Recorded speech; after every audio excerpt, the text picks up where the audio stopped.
Hello, my name is David O'Kelly and this is the Capital Ideas podcast. On this podcast, we talk to the founders and funders of Irish business. Today, I'm joined by Maurice Cox, the founder of Centric Health. Maurice is a trailblazer in Irish healthcare. He has built a fabulous business, and today we'll talk about how he has done that and how he has funded along the way. Maurice, you're very welcome to the podcast. Thanks for the very nice introduction there, David. Very, very flattering. It's modest. Little untrue, but anyway. Maurice, can you, maybe as we start out, can you tell us a bit about Centric Healthcare, please? Yes, Centric Health is a business that myself and a couple of the colleagues, Dr. Ray Power, who's a GP, and a former McKinsey colleague of mine, Lara Bradshaw, we started Centric over 20 years ago. And it's essentially a primary care or GP business where we work in partnership with GPs to support them around all the day-to-day operations and delivery of healthcare. And it's our privilege now. We work with over 70 practices across the country. And a few years ago, we went into the Dutch market with a very similar model. And more recently, we've now entered the German market. Yeah. So that very much makes you the biggest player in the space in Ireland by some distance. Yeah, no, certainly in Ireland. And even there's not a lot of companies doing what we do in Europe, which is really interesting. So there's plenty of opportunities for us to do things in mainland Europe. Yeah, and you've been quite active with private equity over the years. You've done a number of different transactions. Yeah. Maybe can you walk us through that chronology a little in terms of the deals you've done over the years? Yeah, I suppose when you look back, you realise what actually have been involved in quite a number of deals. We started the company with a little bit of seed capital and some debt, and because of the nature of our business that we're sort of cash flow generative from day one, it sort of lent itself to the private equity model as opposed to say the venture capital model. And you know, as we grew and developed, everything's going very well. We had some debt on board with Bank of Scotland, and then I don't need to go over the wheels, came off the wagon in terms of. And Bank of Scotland, very politely, I have to say, said, look, we want to leave the market here, and could you look at getting refinancing? And that was my first real experience of going out and trying to bring some new capital on board. And I spoke to a number of private equity companies, and this is around 2011, 2012. So you're right. Quite a different environment to today. Really difficult. Basically, the pillar banks here were closed, and we were a good business and we were growing. Yeah. So my experience, went out and met a lot of private equity companies, and in hindsight, it was a very difficult experience. And ultimately we didn't go with private equity investment at that stage, and I think there was sort of twofold things. One, I don't think we were ready for it, and I think as you're growing and developing as a company, you have no appreciation of what's required to make you backable by a private equity company in terms of the level of information and things they require, because they don't know you and they're looking outside in and they're about mitigating risk and saying what's going on here. Early in a company's development, often they just want the money. Yeah, absolutely. You're not talking about partnership or anything. It's just, I just need the money to do this. Crucially, and you'd get requests back from their ICO, can we produce this? And if you can't produce it for 2 or 3 weeks, it's there, but you've never had to produce it for anyone before. Yeah. You know, you just lose momentum in the whole deal, and they're going, actually, they're not well organised here, and the guys don't know what they're about.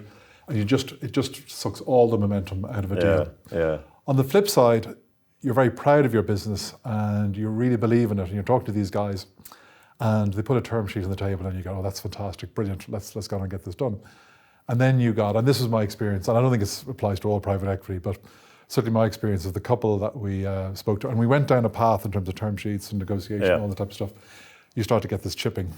Yeah. And you know, you're going, actually, the story I've told you isn't any different. The numbers are as they are, but they seem to come up with these excuses why, oh, guess what's happened, or we had a discussion with the IC, or this, you know. Once I was told by the private equity, oh, we have a change in policy, and I'm going, come on, we agreed a deal here. And I think the combination of our unpreparedness and the chipping, which actually, and you shouldn't take it personally, but you sort of do. You do, because you get invested. It's your baby, you know, and you're saying, what's going on here?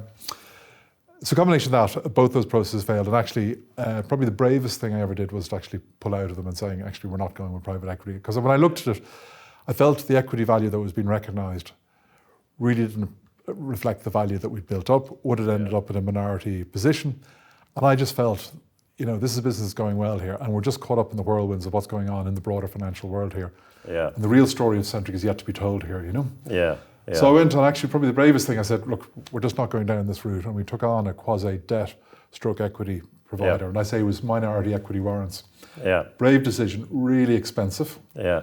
And I think it's the time when we got that deal done, you said, congratulations, we're now funded now, we can now refinance our bank loans, etc. You have a moment of relief, and then the next day I come in and say, now how do I refinance this? Yeah. Because it's so expensive. And if you don't deliver under those circumstances, the guys will take the business from you. And you know that going in day one. Yeah. You know, and I don't know what the expression is, but it's sort of and it was really expensive sort of mezz type debt. Yeah. Which basically you're working for a couple of years, given what you're paying on the mezz, and it's rolled up, but given what you're paying on the mezz, it's really eating into the equity value creation. Yeah. But it gives you that time to build the business. And thankfully, 18 months later, we refinanced that structure. Yeah. We got some long-term stable debt, still expensive, but that gave us the room then to really develop the business until we properly went out and did a process starting in about 2017, 2018. And would it be fair, just maybe in terms of put a context to the comments and the backdrop there, is that like at the time, 2012, 2013, 2014, it was a very challenging time to get capital into businesses, and it almost felt like all capital providers were they're looking for the broken business that they could magically transform quickly, rather than necessarily a long-term strategic partner. No, completely, and that was the sort of discussions you're having. You're realizing people are looking for an opportunity here to go in, good cash flow business. What can the business tolerate? Yeah. What's the pain point here, as opposed to this is a really exciting business here. How can we support it on its longer term growth journey? Yeah. And you sort of it was a really horrible time, and anyone's been through that. And actually, the management team, we learned an awful lot of lessons through that, and certainly going into that process, and given how difficult the environment was at the time, we were nowhere near match fit or match ready to engage with private equity. So I think the market and our lack of preparedness probably undermined what we were trying to do. But we learned that lesson, and I think the process we ran in 2017 going into 2018 was very different. Yeah. Tell me a bit more about that process. So now you did end up with a so good that stage, we were growing and generating good cash flows. Very exciting story into what we want to do, and I started the process very early and probably met 20-25 different private equity houses on a very much sort of informal. Because some of them approached us. You started to get some inbounds. And then some sort of reached out, and I had one very sort of charismatic Italian banker who sort of managed the whole thing and says, you need to talk to these guys. These are good guys. You can talk to these guys, And so I started that, and actually got to know a lot of the players, and had a bit of pattern recognition for some of the parties I would have met in 2011 and 2012, and said, actually, they're not the right fit. But met 2 or 3 really interesting parties that were very different, that saw the vision and the growth in terms of how they could take a great business and actually really support it and develop it. And so I did what everyone would probably advise me not to do, and probably you'd probably tell your clients not to do, David, but actually decided not to run a process. Right. And found one party who, and it was 5 Arrows, which is part of the Rothschild family private equity. Yeah. And just, there was a real strong strategic alignment there, and actually did a sort of a unilateral negotiation and did the deal with those guys. Yeah. And it was an interesting process in terms of, I was going, do you not need to test the market here and get things? But what was interesting about talking to 5 Arrows was, and I'd sort of say this, it was advising anyone in terms of private equity, what was interesting about 5 Arrows was they found the sector before they found Centric. Right, okay. Yeah. So they had talked, when they had their away days, what are the investment themes we like? Yeah. And they had 4 or 5 very strong investment themes within their portfolio. And they said, we want to find an ambulatory care business that has the potential, a strong position in its local market where it's got a very, very strong sort of defence position there, but has the potential to deliver that on mainland Europe. Yeah. Ambulatory care, whether that's primary care or dermatology or something. So they're very clear thesis of what they wanted. They'd had 2 or 3, I think, near misses, whatever it was, where they'd been in process with companies, for whatever reason. So when they came along and met Centric, it was, okay, actually, this is just what we were looking for. So rather than me spending the first couple of hours or first couple of meetings getting them excited about the potential of primary care, we were having very sort of, the level of conversation we're having was very different very quickly, They were looking for the platform to take advantage of a tailwind they'd identified. So before we ever did and I know some of your previous participants on this podcast have referenced the same, but actually it's really important. Before we did the deal, we had a very clear strategy about what we're going to do for the next 5 years. Yeah. So we weren't sitting down at the table looking at each other saying, okay, now what are we going to do with this business? We might buy something. At the first board meeting. Yeah. We knew what the plan was. It was about international expansion. It was about into mainland Europe. We'd identified the markets, so we knew before we did the deal we wanted to go into the Netherlands and Germany. Yeah. It was around diversification of the services, so moving away from just pure primary care, but what else can we do, whether it's women's health, dermatology. Yeah. And then it was around enabling what we did digitally. So how can we provide or support GP services using more of a digital platform. So we knew that on day one, and that really clarifies things when you're going into a board meeting. I think the final reason why we did the deal with 5 Hours was, and it did come down to my shareholding base, who were super supportive. Yeah. Most of them wanted to roll over and reinvest. There was some element of cash off. But they said, actually, we want to get the longer-term value creation partner here, as opposed to who's just going to pay the best price on day one. Yeah. Now, don't get me wrong, I think we got a fantastic price. Yeah. And it was sort of the discussion with 5 Hours was, look, this is where we are. If you can meet this price expectation from our shareholders, we're happy to go ahead. Yeah. Yeah. They spent probably 3 or 4 weeks before they even put a letter in front of me, because they said, we want to make sure we can deliver on that. Yeah. Rather than just throw out a term sheet. And I know there's a tendency sometimes in private equity, let's throw the term sheet out, let's get into the process, and we can worry about the details. Get a term sheet out in a week, and yeah. They really took their time, and they described it as sort of mutual respect, that we respect your business and you respect us, and therefore they wanted to take their time before they put a term sheet.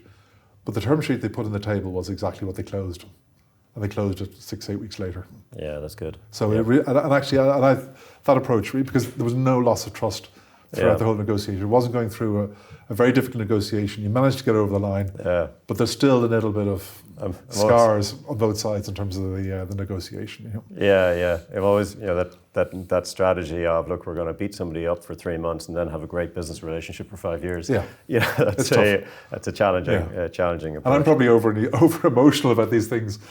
But I feel that a large element going into a deal has to be the emotional connection and feeling, right, we're going to do something here for the next 5 years. And it has to be a genuine partnership. And did you feel that, conscious you're still in business with 5 Arrows, but did that kind of, that bond and commonality and relationship, was that there from the start, or did it develop over time? No, definitely. And I think going into a deal, I wouldn't underestimate the importance of having chemistry with the private equity partner. Yeah. They're all big, wonderful firms. They'll all have the deal book that show we've got trillions under management and stuff like that. Yeah. And it's you're not even doing a deal with a firm. Although FAPI might be accepted, but by and large, you're doing a deal with the people sitting across the table. Yeah. And you want to make sure that you're not just dealing with guys who are good at deal origination and selling the deal, and by the way, here are the 2 people who are going to be sitting in your board for the next 5 years. It's important that you interact and you're dealing with the people who you're going to be on the board with the next 5 years, and who are senior enough in the organisation that have real clout. That if there's an issue in the road, they've got the credibility within their organisation to bring in the support or whatever is required. Yeah.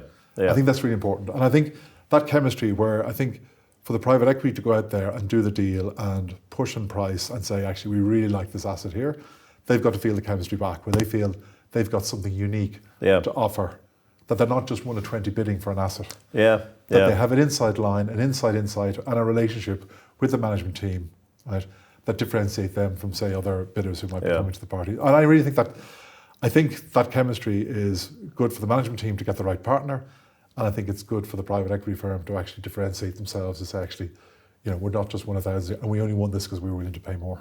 Yeah. And I'd say, since 2017, I'd say you probably were in the minority in terms of not running a full process. Yeah. But the world has evolved a lot now, and I think a lot of founders and owners and so on are saying, actually, I don't need 20, 30, 40 offers. What I actually want is somebody who fit me really well. And maybe I need to talk to a lot of people to do that, or maybe I don't. In your recent deals, how many bidders are coming in, successful bidders, that the management team have never met before, where there's zero interaction before a process? Yeah, fundamentally at this point, we don't think that really works. And the chance of having a party who you don't who you don't know coming in and winning a cold auction process with the highest number and forming a basis for a great relationship over 5 years, it's scratch card stuff. There's a lot of focus on relationship and how you do that and how you get good a good footing for a longer term success. But I asked the questions here. Oh, sorry, be good. Sorry, having 5 arrows around the table, like what difference has that made to kind of strategy setting and the ambition within the business? The strategy, we'd agreed that before we did the deal. Yeah. I think what generally private equity does, it comes in and sets a sort of a tempo for the business, where rather than just we'll do our annual plans, annual budgets, we sort of have a medium to longer term thing. And so this is where we want to be, and you sort of come back. If this is where we want to be in 5 years, well, where do we need to be then? Yeah. In 3 months, 6 months, etc. And it brings that little bit of discipline to a management team, a little bit of sort of, okay, we need to move on here. We need to create a bit of momentum, a bit of tempo. We can't just rest on our laurels here, which I think I think is helpful. Yeah. Yeah. And I think there's certain things that I look at the relationship with 5 Hours that it's uniquely done that I couldn't have done on my own. I would have had no ability or little or no ability to go into, difficult and very regulated markets like the Netherlands and Germany. And they just have connections and networks. And here's a potential chairman for your Dutch business who's been working in Dutch healthcare for the last 15 years. Yeah, here's an equivalent German colleague. And you've just got people who are so embedded in those local industries that, it would have taken me ages to try and identify those people, and that's been super, And being private equity backed, does that make a difference in terms of attracting those types of people into the story, or senior management team into the story? Well, let's call it the broader advisory sort of chairman type roles. Yeah, it's just been the 5 Hours or Rothschild network. That's been super helpful. I think for my ability, I've been privileged to work, with a great management team over the years. I definitely feel for a management team to come in and say, right, here's my salary, but if we can deliver and we can build real equity in this business, then there's some real upside. And it's done, it's very well incentivized in terms of it works alongside the private equity company. Yeah. It's based on a certain threshold in terms of a core return that needs to be made for the investors, for sure. which is fair enough. Yeah. But for the management team that back themselves, they say, actually, I have an opportunity here to do really well. And I think that's one of the real advantages of a private equity backed model in terms of the ability to create aligned long-term incentives. And it's not just quarter to quarter, it's where does the business need to be in 5 years. So it's not just about making a short-term decision of, well, how do I maximize my bonus for the next quarter? It's how do we build a great business for 5, 6 years? I think you're right. That alignment. I think it's one of their secret sauce. I think it's one of their superpowers. If you get the alignment right, for sure. I think their other thing that they bring is just they're super on debt and understanding debt. Yeah. Okay. And again, when I look at debt as a sort of manager, even going through the whole Bank of Scotland experience, but you're quite naive about how you think about debt. Yeah. And I always would have looked at debt at how do we get the cheapest possible debt possible. Yeah. And I would have been obsessed with what's the margin. Yeah. Whereas FAPI would look at it, and I think private equity look at it, how do we use debt to support the equity story? Yeah. So how can it support that? So it's not around what the price of it is, because if the equity story is good enough, actually the price, whether it's 50 or 60 basis points, doesn't make the difference. Yeah. It's how flexible the debt is and how can it be applied to support the equity story. So how can it be used on a flexible basis to do an acquisition, or what does it need? Yeah. So does it, 6 months drawdown process? It's how flexible that debt is to support the equity story, which was new to me and super supportive. And I think what private equity have is, if I'm going in as a management team and saying, talking to a debt provider, it's a one-off transaction.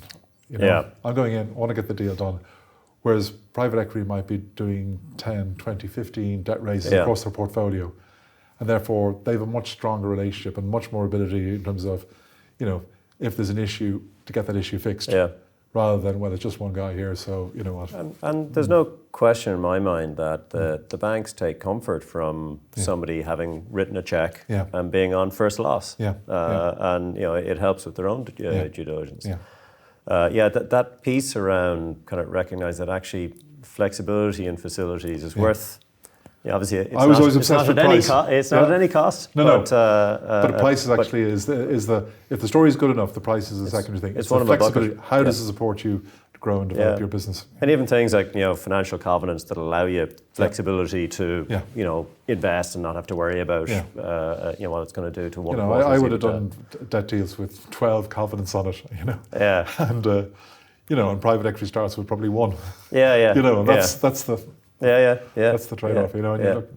Yeah. And in terms of, would you see that the culture of Centric has evolved with private equity on board? Does it change in that way at all? So I would say the culture needs to come from the management team. Yeah. And we're in the healthcare business, and I'm a doctor by training. Ray was a doctor by training, and we started this healthcare business with a very strong, and I think to be any sort of good or high quality healthcare business, it's all about the clinical ethos, and it's all around the most important thing is patient safety and the quality of care that you provide. That trumps everything else. Yeah. And well, you have a patient safety instance, you don't have a business. Exactly. Well, if you're an airline, it's about patient safety. Landing the planes. And in the healthcare business, it's all around patient safety and clinical excellence. Yeah. Are your patients getting treated safely, and are they getting the best and the most appropriate treatments available to them? Yeah. That trumps absolutely everything. No negotiation around that. And so Ray and I would have been the ethos in terms of how we built the company. And people say, well, look, you're a privately owned, you're a commercial entity. I say, but we're a doctor-led organisation, and we take clinical care so seriously. That defines our culture in the organisation, and any member of the management team understands that on day one. No shortcuts. It's non-negotiable. Yeah. And therefore, any private equity company coming in has to appreciate that. Yeah. That clinical excellence, clinical safety trumps everything else. So I don't think your private equity company should come in and change the culture of your organisation, but I think they need to respect and appreciate it. If you're private equity and you want to get involved in healthcare, well, then you need to realise that quality trumps everything else. Yeah. And if you want to take shortcuts, well, then you shouldn't be investing in healthcare. You shouldn't be in healthcare. Yeah.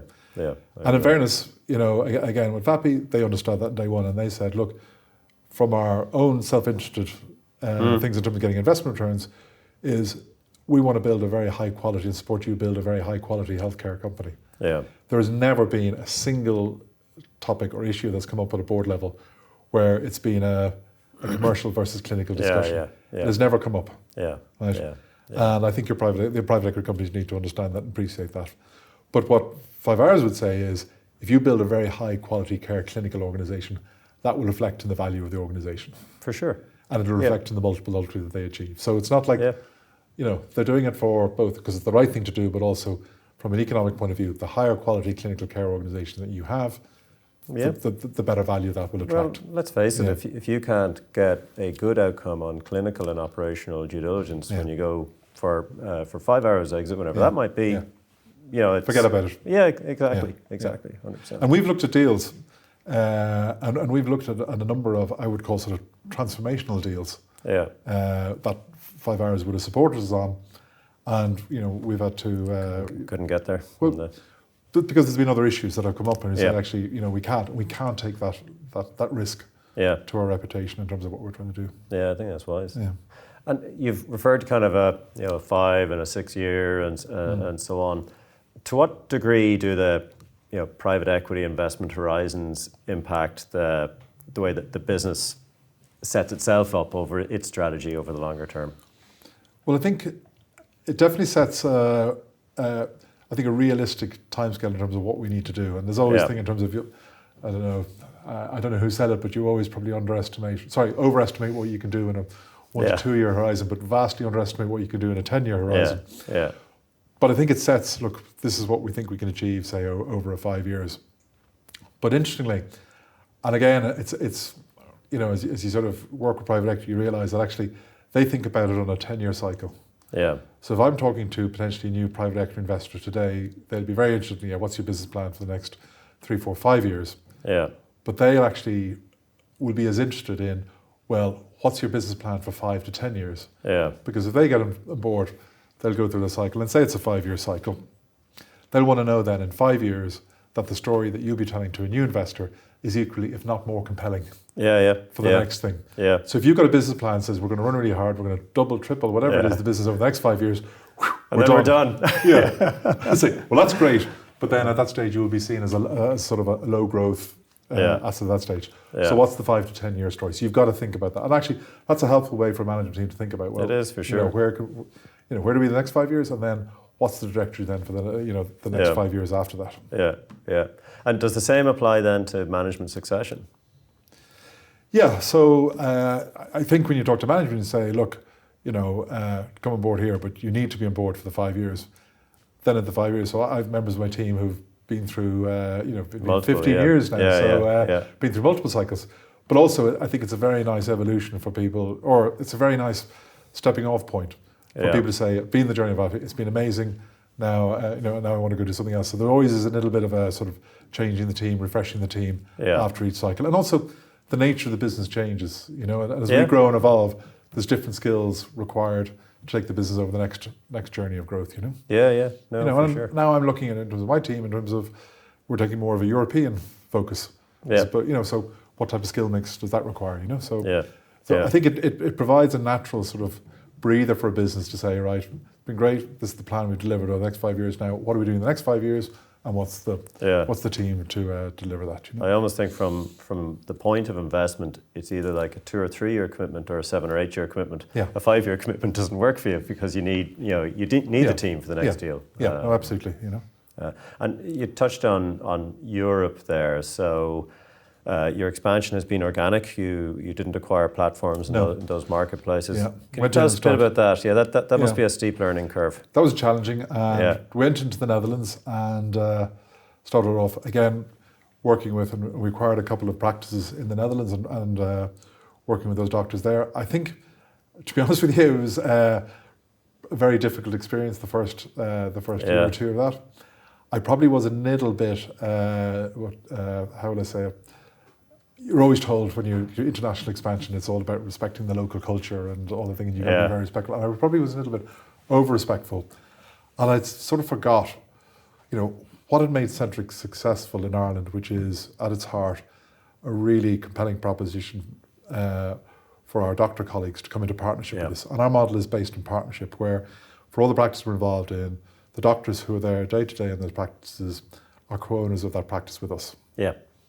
And I was told something very different in the Netherlands. Look, Dutch doctors have a very different mindset. They don't want to be partners, they don't want to be owners, they just want to come in and do their thing and go. Do their thing and go home, Yeah, and that was complete rubbish. Yeah. And so I really had to change the model. And it was very difficult in terms of, I had doctors there working with doctors who weren't engaged, who didn't buy into what we were doing. Yeah. Just saw it as a job and would leave the door. So walk out the door at 5 o'clock, even if there was a patient waiting. Yeah. And I wouldn't turn the lights off, Yeah. And we had to change that mindset to actually, we work in partnership with doctors, and we've changed that around now. And thankfully, the business is in a very different position. But I had to go over there and spend effectively with a couple of my colleagues almost full-time as a year there to actually change the management team and hire the management team that actually would deliver what has made the model successful in Ireland. And Germany's been much easier because I said we're not making that mistake again. Yeah, and that's actually... Yeah. And there's such opportunity in Germany as well. When I look at, I think what we've done in Ireland has been really interesting and really supporting smaller practices, bringing practices together, bringing younger doctors in. But in Germany, the need for what we do is really significant. And the scale of we're just focused on 3 states in Germany, and I could be there for the next 10 years and still, there's so much opportunity to Are you as excited now about those opportunities as when you initially went into those markets? I'm definitely, no, and I'm probably in Germany I'm more so in terms of, I'm more excited now in terms of the potential. And when I look at the next sort of 5-10 years for Centric, there's 2 things that are happening. I think in the Netherlands and Germany, I think there's an opportunity to build real scale there, and I would hope that very quickly we'd be able to certainly exceed the size of the business we have in Ireland. That I think particularly Germany could be 3-4 times the size of what we do in Ireland, and that's exciting. But actually more important, what has me really excited at the moment is, in Ireland we started as basically trying to provide a proposition for our doctor colleagues. Yeah. We now have that scale in Ireland of working with 70 practices and patients, and in terms of the work we've done on our digital platform, we're now able to start to actually shape the way we deliver care. Okay. And I think that's what has me really excited as a doctor and clinician, and it's really core to what we're trying to do, is try and identify at a very simple level. I think we're always good at, and every doctor in the country is good at that one-to-one interaction with the patient who shows up and provide the right treatment. But to step back and actually look at what a population needs. Yeah. Which is very different, because when you start to look back at population health, you realise that actually only 20-25% of the patients you need to see are actually showing up in your GP practice on a Monday morning. Yeah. And a lot of patients are sitting at home and not engaging with healthcare. And our whole philosophy, and actually we want to do this from the start, but only now that we've got a bit of scale, is actually move from reactive healthcare to actually proactive healthcare. We're actually trying to invite you into the practice. Yeah. And we're trying to create a situation, and we've done this now in a number of our practices, where traditionally a diary might be 90% reactive. What I mean by that is 90% of the appointment made by patients, to actually scheduling at least half the appointments. Yeah. And saying, actually, David, we need to see you, and calling those patients in. Yeah, it's time to come in. And I think if you do that, I think you can start to really untap the potential of primary care in terms of how it can shape the broader healthcare system. So that's my what I'm really excited about. So what I want to do in Ireland is really develop a really sophisticated primary care model over the next 4 or 5 years. And then I know that Dutch and German public and private health insurers will absolutely say, actually, this is fantastic, and use Ireland as a really credible and scale sort of pilot scheme almost, to say this is what a really well-functioning primary care system can do at a European level. Yeah, no, a huge societal benefit.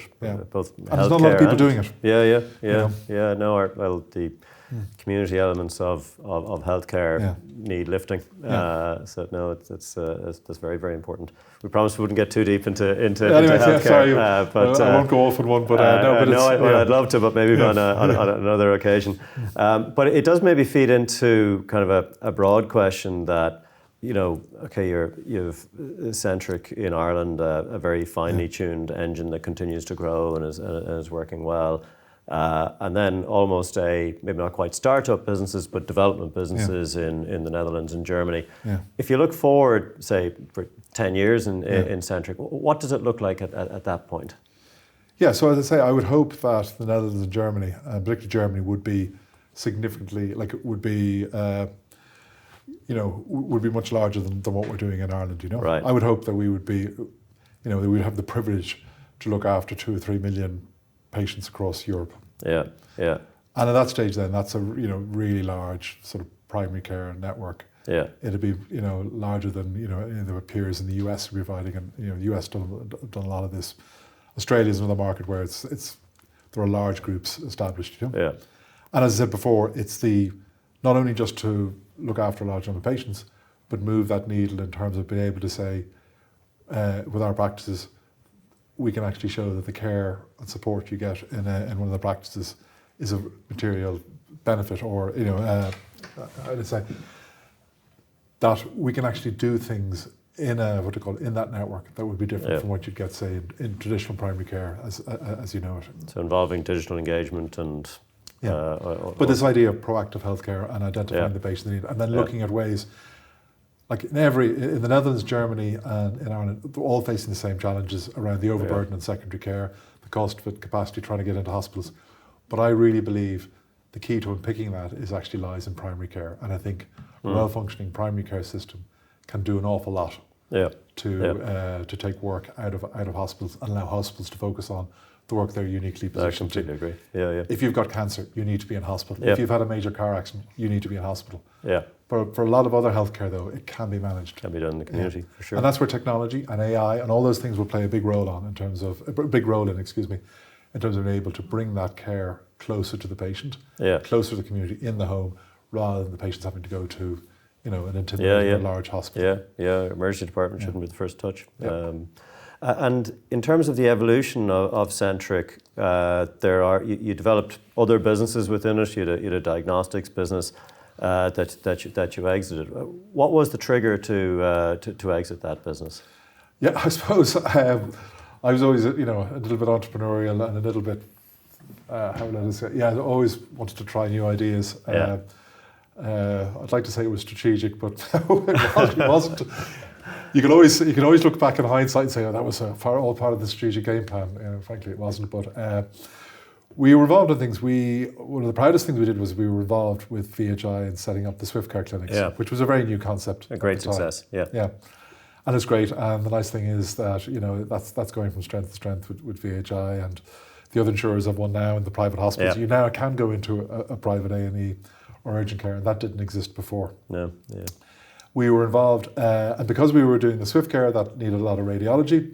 Yeah. And we wanted to make sure a key part of the proposition was Swift Care be seen and treated, discharged within an hour. Yeah. And you often needed an X-ray, and it was no good if you had to wait half an hour for an X-ray. And so we decided to start up a business providing radiology services, and we teamed up with a colleague who had a radiology business in the UK and Australia. So we suddenly ended up having a business called Global Diagnostics with radiology in 3 markets. Yeah. Not the most strategic, you know. Yeah, yeah. And then we were also involved in developing primary care centres, which was part of the HSE developing infrastructure. Yeah. But that was a pure real estate play. Yeah. But I think in terms of when we looked at what we were going to do, it's like, look, it's hard enough to do one thing well, and there's so much potential in terms of what we want to do in primary care. Yeah. So we said, and in fact, early the conversations I'd had with private equity were saying, oh, look, this is all very interesting, all very diversified, and all the businesses were trading well and generating a return, but it was very complex. Yeah. And there's always a danger, you know, are you doing everything as well as you could be? Yeah. And particularly if your competitors are focusing on one thing, they're probably doing it better than you trying to do 3 or 4 things, you know? Yeah, yeah, yeah. And we decided to just focus then in terms of what we could do in primary care, and over a period of time divested those assets, and you know, it was great. And I definitely think it made the story when we went in earnest to go into private equity, the story was strategically much simpler. It's a very clean, straightforward story, yeah. And in hindsight, I probably regret not doing that earlier, you know. Yeah. It's really over the last 5 or 6 years, and even a couple of years before the VAPI investment, that we really focused then on doing the primary care and trying to do it right, to be honest with you. Yeah. And even things like we were involved in private for dentistry, these things can all be on their own, that looks interesting and they all make a case, but actually there's so much opportunity to do what we're doing in primary care.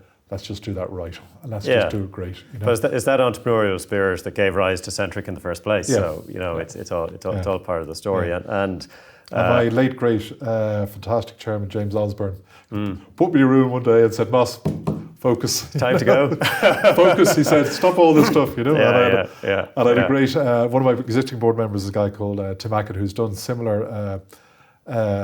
He's developed a couple of very similar businesses to Centric in Australia. Yeah. Right. And he did this sort of 10 years before we did, so he's always got an early warning signal about 10 years before where we got to in Centric. And he'd always say to me, "Yeah, Moss, that's a great idea. I did that. I made a complete mess of it. I'm sure you're much better, but But it's great." So it's actually, you know, in terms of what we're doing now, in terms of primary care, just doing that as well as we could. The focus provides great clarity, and it helps in the investment side. For sure. You know, it helps. And I think it's no harm, I don't know in terms of your clients, but really helps sharpening in terms of what you're doing here, you know? Yeah. And we were sort of diverse in terms of multiple different sites in terms of what we're doing in general practice. So it wasn't like we were just sort of a one product thing. So we were diversified enough without actually having to get involved in, you know, multiple different different business models, you know? Yeah. And investors want to back best in class. And it's hard to be best in class across multiple areas. Completely. So we're getting towards the end of our time here now, Moss. So I'm going to ask one kind of just broad question that, you know, if there was somebody listening here, if you're talking to a friend over a beer or something like that just maybe a couple of things they should have in mind in terms of interacting with private equity, or what are the foremost things on that should be on their mind? That's an interesting one. I think number one, be ready, and don't underestimate the sort of work involvement required. I think it's important to get advice early, even if it's, and I'm not doing a promo for you here. Oh, David, no, feel free. But I think it's important to have a relationship with an advisor, even if it's a couple of years before you think about doing something. Because I think a lot of those early introductions and those discussions and stuff like that, and also if you're serious about this is where you need to be. Yeah. It's not a thing where you go out, appoint advisor, 12 weeks later you're going into a process. It doesn't happen at the timescales. It's a transaction, but it doesn't need to be transactional. Yeah. You know, you can build that relationship. Yeah. So I think it's really important to understand what's actually required. We've actually kept a data room going over the whole period of our 5 hours investment. So deal readiness, It's just to have the stuff because you know at some stage you're going to be looking for it. So may as well do that. Number two, I think I come back to that chemistry between the private equity partner in terms of I don't think it's going out to 20. I think it's trying to develop a couple of relationships over a period of time. Yeah. And private equity are very happy to develop that relationship over a couple of years. They're always happy to have a cup of coffee, have a chat about stuff, you know. Yeah. And you learn something from those discussions. And you learn something from those discussions. I think it's really important. When you get closer to the actual deal itself, I think in terms of picking the right partner. I think it's important to understand who you're going to be dealing with. So there's not some sort of bait and switch or whatever the expression is that you're going to be dealing with those people. I think you need to understand, make sure you're absolutely aligned on the strategy and invest the time beforehand in terms of what is the strategy for the company over the next 5 years, you know. And then I think there's a couple of things that are always worth talking about and clearing the air on. So you need to talk about the debt strategy, the leverage that people are comfortable with, how that's going to be about. So there's no shocks or surprises there in terms of everyone's comfortable with the type of leverage profile. Does everyone feel that we're comfortable with that type of leverage? I think it's also good to understand what role they can play in the business. You want to be enabled and supported, but they're not there to run the business. Yeah, yeah.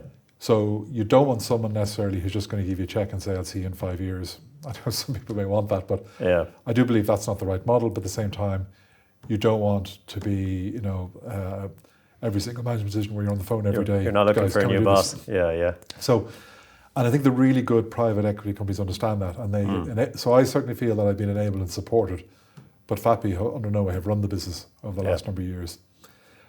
And I think, and it comes back to the people you're going to be dealing with over the next 5 years. There are private equity colleagues who are, look, they're all bright, but there's some of them who've never run a business before and will actually think of business that actually happens on a spreadsheet.